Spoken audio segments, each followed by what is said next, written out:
Chanel, good girl. So me and Chanel are going to teach you how to get started on getting your dog to sit reliably on cue. The first thing we do is we make it fun and motivational with the use of food. So I have some soft treats here, and I want to make sure that Chanel will just, if I have the treat in my hand, pressed up against my finger with my thumb like this, if I move it around, I want to make sure that Chanel will do this, and she will. So once we have that, and you don't start off just moving the treat around, you actually start off very small, very little steps. And you just make sure that, oh, there you go, they just stay engaged to get the food. But you gradually work up to that where she'll stick with even if you're moving it around. Hi. Good girl. So then, with the treat to her nose, and if you notice, with where the treat's at, she can comfortably stand. She's not jumping up. Good girl. You just simply move your hand up and back. So up and into her. So watch this again. So we're going to move it again. We're going to go up and right into her. And what that happens, that does, is it causes her head to sort of go up. And when her head kind of goes up like that, her butt will naturally go back down towards the ground. Even if your dog is doing what she's doing now, which is offering a sit, teach them to move for food into the position. So get the food and do that. Once they're doing that perfectly, just like she is now, every single time, you can add the verbal cue.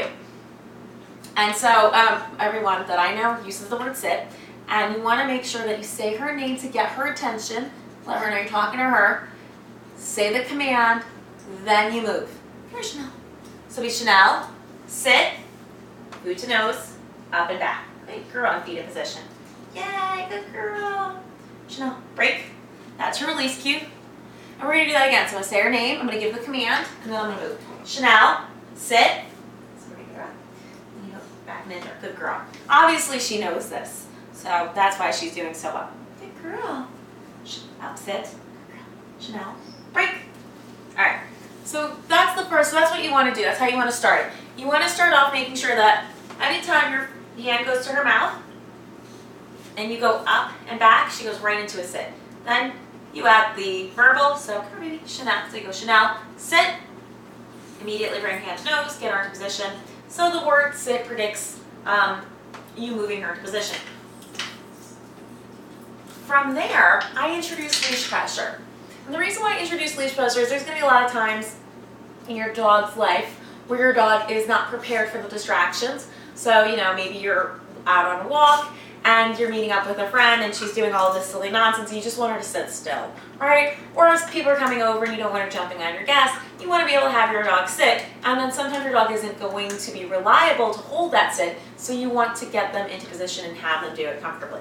And that's where we use leash pressure. She's so cute. All right, so we're going to take away her toys. Come here, baby. Oh my gosh, good. And now, this is just a regular, oh, you're so funny. This is just like a regular collar. You can use her flat collar, you can use a martingale, you can use a training collar such as a pinch. And all you're going to do is introduce the new cue, which is a little leash pressure upwards, and then food to nose and get her into sit.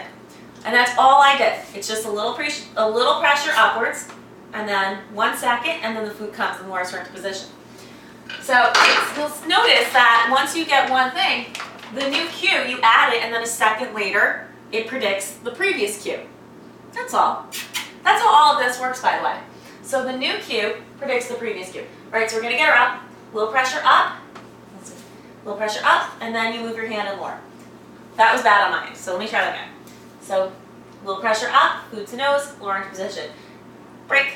Now Chanel is already very comfortable with this, so that's why she is jumping into position so quickly. She's already experienced. Imagine, if you will, my hand represents Chanel's head, my wrist her neck.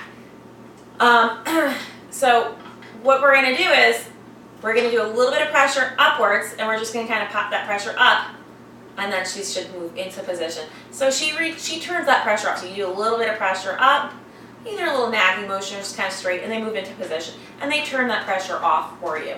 And what that'll allow me to do is, here, Chanel, when I'm starting to introduce, you know, the fact that I'm going to reinforce the command, oopsie, you right, bud? Then we're going to use the leash for that. So we're going to say, Chanel, sit, and then we're going to do 1 second, and then we'll add the good girl. So she got a second pressure upwards, and then we lowered her position. Now, I'm going to palm up. The leash is going to be sit right there. Good. Just like that. The leash is draped across my palm is up just because in this position it's really easy. And as she moves, I'm just going to slide my hand and she'll feel a little pressure upward.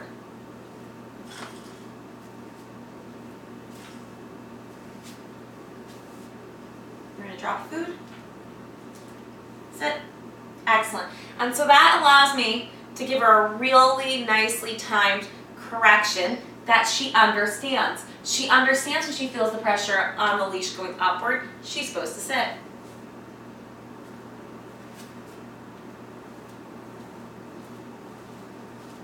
And by having my hand ready, palm up, I can slide it close to the clip of her collar. Nope, sit. And just give her a little correction. It doesn't need to be anything hard. Nope, sit. It doesn't need to be anything hard. You know, she's going to make mistakes. That's part of the learning process.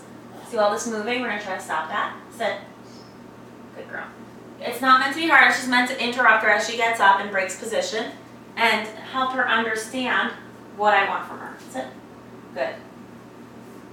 And then as soon as I know she's not moving, I relax that pressure on the leash. You see it slacks down like that. Very important. Sit. And any movement as if she's going to get out of position gets that little correction.